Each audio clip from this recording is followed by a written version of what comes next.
Hey everybody, it's Professor Lucien, and this is my week one review, my week two preview.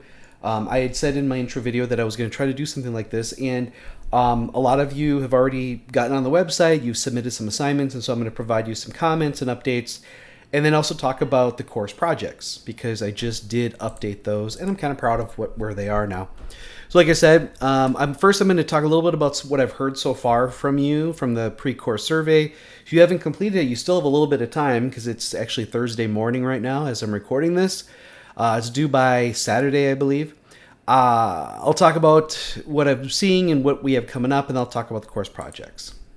So first, you all have a very wide range of work experiences, which I found really interesting. And you can see them right here. Some of you have actually worked, you're currently working in safety. Some of you are interning in safety. A couple people have worked in EMS and fire. We've got somebody who's worked in what I consider maybe heavy manufacturing. Somebody's retail sales. One is in education. One is in business. Food service. It's really, really interesting. But all of this work experience is definitely going to contribute to your learning process. As far as personal learning objectives, I was actually able to condense it down into 3. And some of you had asked about, wanted to learn about how to implement safety, how to persuade or encourage others, how to evaluate and audit for, environmental safety and health issues, find solutions. And then finally, a lot of you had indicated becoming more proficient in being able to research the standards or consensus standards or best practices and apply them. So good job, everybody. Thank you for doing that. Again, the 3 of you who haven't, please do that because I am assigning points. Based on what the 9 of you have given me for when you're available for potential optional, again, it's voluntary. That's what I should have put, voluntary WebEx discussions. And again, it does replace what you'd have to post each week, a chance to get full points. Sundays from 7 to 8 Central Time, Mondays from 4 to 5 Central Time, and Thursdays from 8 to 9 Central Time. I believe I hit on everything that you guys gave me. I am also available for another time if that works out. What I'll do is, and I'll show you that I created all these already. I will get on, I'll log on, I'll sit there for at least 10 minutes. If nobody shows up after 10 minutes, I'm out. Unless you email me and let me know, hey, Professor, I do plan to be there, but I'm going to be 15, 20, 30 minutes late, okay? Yeah, so you should be able to see these meetings on your Canvas page at this point. And again, it is voluntary, but I would like to actually, help you guys out and give you specific answers. So here's in WebEx the way it was saved. Here's the way it is in Canvas. At the end, I'll open up our Canvas page and kind of show you where to find it. It wasn't showing up on the right like it normally does, but maybe I have to log out and log back in. If you have any issues, I could send all of these to your email address, and then you can put it into your Outlook calendar. And again, we're just going to talk about the subjects that are posted on the discussion board, and I'll just make note of how everybody contributes. That's it. All right, let's review week 1. So week 1 was meant to be easy and very foundational, kind of general. We covered, I think, some really important topics, though, and gave you some resources that I hope that you're saving in some sort of virtual or online storage system, because all this stuff is really, really good. And then you're also making notes of the book. I'll talk about that in a moment. One thing that I had noticed is that some people were uploading documents to the discussion board. That's not what I wanted. I was hoping you could copy and paste something you typed up or found, but maybe there was issues. And I think that Canvas must have updated some of their software because it didn't look like it has in previous semesters. So we will work through that. And I actually made functional changes to the week 2 discussion board, just to make it more of a personal experience thing versus here, just try to look something up, okay? So sorry about that if you guys felt that it wasn't very helpful. But, again, this is foundational. We will refer back to a lot of things we covered in week 1, just so you know. Week 2, we're advancing it. We're going to start getting into more preventative type things, written programs, and then PPE and training, and that's the 5 lecture topics. So how do I want to say this? This week, I'm also assigning one of the semester projects. And I'm going to talk about that in a moment, but it's not due till the end of week 3. So you have 2 whole weeks to work on it. And it's all something you can do just yourself. It's not something you have to go collect data for. That'll be the big semester project. You can see here in week 3, and I'll talk about this next week when I'm reviewing week 2, that we're going to start getting into actual topics. And slip, trips, and falls, ergonomics, we know that that's the primary cause of it's a primary cause of lost time injuries, overall injuries, costs of injuries, things like that. I get into powered industrial trucks and warehousing and rigging and crane just because of the manual material handling that we get out of the ergonomics. Okay? And then I cover bloodborne pathogens and first aid because that's one of the primary things that need to get done wherever you go after you get to the program writing and PPE and training. Okay? All right. So now the accident investigation case study, I did modify it for this class, and it's going to be the new standard as we move forward. And it's taken me some time to get it to where I want it, to be a good experience for you and a good demonstration that you've become competent in the accident investigation techniques. So it's posted. So I'm posting it this week for week 2, excuse me, but it's open now. It's not due till the end of module 3. So the end of week 3, it's 15% of your grade. So here's the document that I posted. You can either build it within Microsoft Word or on your own, but I tried to give you a lot of information, so it's almost kind of self-contained, other than your textbook, obviously. So the purpose is to demonstrate an understanding of incident investigation, how to objectively, that's the key word, evaluate and make recommendations for corrective action. And I've just got some interesting stuff up here that I found online. So there are 4 steps, and there are 3 case studies, and you're going to apply each step to each case study. So essentially, there's 12 things you're going to be completing, okay? So first is determine if something is OSHA recordable, where we covered that this week, and provide justification for your decision and insights. Next is to select an incident investigation technique for each case study and justify why you selected it. You'll be using the textbook for that. Conduct a basic incident investigation using the technique you chose. Just show how you kind of investigated the information that's there in order to determine what the causal agents or the root causes may be. And then finally, do sort of an online search for solutions that would mitigate those causal factors or root cause analyses is that right? Root cause factors that you identified in 3. So it's kind of building off of itself. Each criterion here will be basically 25% of your overall grade, and then the overall assignment is 15% of your semester grade. Okay? Let me know if you have questions. Here are the 3 case studies that I found. First has to do with an incident regarding heat stress or exposure to heat for a residential construction roofer. The second is someone who experienced a struck by cotton injury. It's an assembly worker using a pallet jack. And then finally, there's a maintenance worker troubleshooting a machine, and they received a laceration. So you'll be looking into those, and you'll determine those 4 things for each one. Okay, again, 12 total. So here's the actual worksheets that you can fill out if you want to. You can type them up, print them, write them out, scan them. It's up to you, whatever works best for you.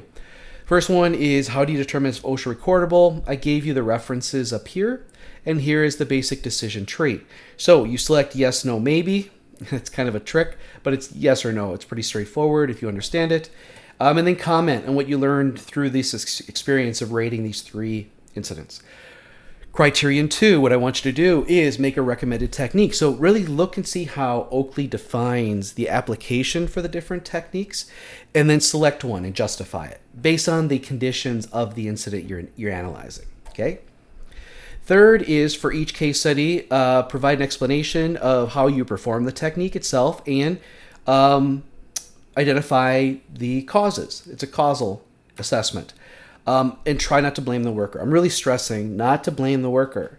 How could we look beyond the worker to identify causal factors that we could actually affect or change or limit or eliminate to prevent it from happening again? And then the 4th criterion is come up with recommendations. And I gave you the hazard control hierarchy. And so we'd like to eliminate. If we can't eliminate, we want to substitute. If we can't substitute, we want to use engineering controls. I'd rather you not have to resort to administrative controls or PPE. I want you to really challenge yourself to try to find a way to eliminate it from the work itself.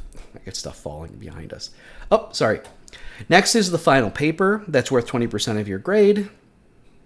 And this is going to be assigned in week 4. Because in week 4, I want you to, explain to me where you can go do data collection and observations, and if there's a particular topic. Because then what I can do is help kind of guide you to the right resources and give you insight. So it's meant to be a hands-on experience, and I'm going to share a plethora of case studies that I should say other students, that's the way to put it, other students have completed. Some are former, some are current. The idea is to be internship-like. That this is something that students usually weren't able to practice until right before they graduated. I'm implementing it now. And so you'll be going through the whole process of everything. And I'll be providing all kinds of resources for you. The idea is, in the real world, can you identify an issue, evaluate it objectively, come up with recommendations based on those results? That's what it really is. And and then also attempt to demonstrate value in pursuing that particular recommendation. And I'll be covering that too this semester. And actually, today's Thursday. Tomorrow, Friday, I'm going to go in and get debriefed for my final 2 weeks at that company in Madison that I do consulting for safety. So, I was, again, for like 18 months, I was their safety manager. So I'm going to wrap things up there. And as part of my work over the next 2 weeks, I'm going to be creating additional content for you all. Just to give you demonstrations, I'll provide some additional videos, things like that. Exciting stuff. Were all of you able to get the book? Now, it was only $1 to rent through the bookstore. I gave you other options, like you could Google it. I just want to make sure that everybody has access to it because you need it for the assignments, and it's really important that you can acquire a copy. Okay? Let me know if you guys are having issues. And then finally, I think this is the last slide. It is. I invite you to find me on LinkedIn and connect with me. That's another way that we can get in contact. You can kind of monitor some of the things I'm doing. I'm going to try to get more active after I get a few more things done here with some of the things I've been working on, because I've got a bunch of things going on. It's going really well this summer, and I want to share that with you. And also, if you guys have specific questions, I can help you out too. So here is our Canvas page, I believe. If you go, like over here on the right is where I thought the WebEx stuff would be. But if you go over to the left, I don't know if you guys have this Cisco WebEx, but if you click on it, you see everything's right here. Starting Sunday the 16th, which is in 3 days, at 7 o'clock, I will get on here and you can join me, or Monday at 4 p.m. That'll be after my first day back at that company, and then Thursday at 8 p.m. And this is all Central Time, okay? If you can't find this stuff and you really want to show up, email me right away, and I can go to my WebEx and I can send it to your email. I can send it to everybody, actually. It's not too difficult. The last thing I want to show you, because as we get into week 2, I hope that you guys are becoming comfortable with the OSHA website. So I'm going to click on that. It's osha.gov, and where you can find some of the information regarding record keeping is very easy. You can just type in record keeping. There should be a page for it. There you go. Everything on record keeping is right here. If you want to find out something regarding citations, I think you can type in citations, notification of penalty. Oh, here's are these actual examples? Oh, they are examples. Okay.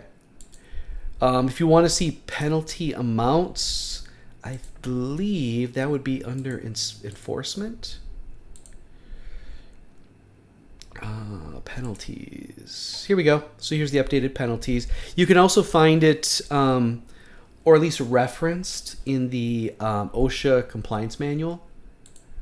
Field compliance manual. Sorry. Yeah. Field operations manual. It's FOM. It's CPL, 168 or something like that. Yeah. Okay. So, what is this over here? Policy. So I think severe violators. No, we don't want that one. what I wanted to show you is where you can find establishment search. So one of the options for the week 2 discussion is to go on here and type in a company. Like if I put Ashley Furniture, did I spell that right?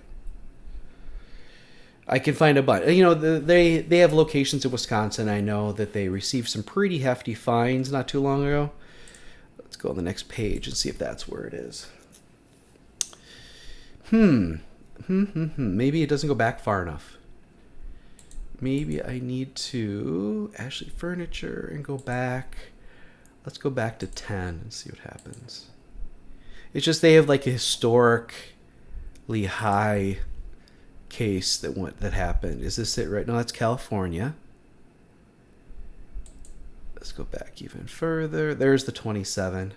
So if I click on here, you can see they were cited $1.766 million. When did it close? When did you close? It's closed, but when? In 2018. And does it say when it was open? 2014. So it was basically 4 years open. So it went through contestation, may have gone to court. They were able to reduce the number of citations from 33 to 27 and their penalties from 1.7 million to 1.2 million. And then you can look and see what the citations are. So here, serious, 5A1, remember what that is? General duty clause, right? 1910-147, we'll get into this. 147 is lockout tagout. 151C is eyewash. 212 is machine guarding. 213 is machine guarding. 19 is machine guarding. This is electrical. 303, 305, 305.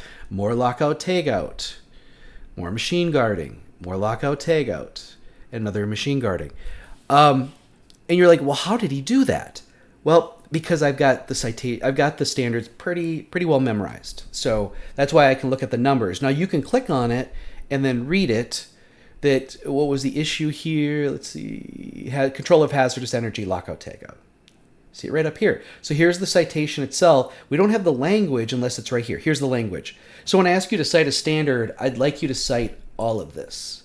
I hope that's helpful. I'm actually trying to let you guys know what I want you to be doing. So I'm backing out of here because if you want to see the most expensive inspections, click on here, go to data, go to, is it establishment search? Nope, that's where we were. It's not this. Uh-oh. I've broken it. Not injury tracking, not the top 10 cited standard. This is always interesting because it never changes. Where did I find all that? It's not that. I thought it was under data. Fatality reports. Man, sometimes they hide stuff, don't they? Compliance consultation, video topic, file a complaint, fatality reports. Is it somehow... Oh man, I had found it and I really thought it was inspection data? Inspection data. Let's see, assessment search by NAI, inspection information. Let's try establishment specific data. There it is. No, wait. Fatality, injury, initiatives. I didn't go. Severe injury reports. Okay, I know what I did now, you guys. It's under inspection data. Scroll down. High penalties by state. So, you can pick your state, go into Wisconsin, and we can kind of look over here. There's quite a few here. This is everything that's above 40. See if we can find like $1 million. It's 154, 219, 281, 283, 1.3 million. Florence Hardwoods. I'm seeing lumber and hardwood in here a lot. Wood sewer excavating. 312 to 3M Company in Prairie. Interesting. I might want to look into that one later. I mean, if I was working in like sales of safety equipment and stuff, I'd look at this and reach out to these groups. See if they need any help. It's usually after they receive these big citations that they start investing in money. They throw money at problems. 277. I'm not seeing any $1 million ones. Not since Ashley Furniture, and that may have already rotated off. Del Monte Foods, almost 300 with his Dahlgren Corp.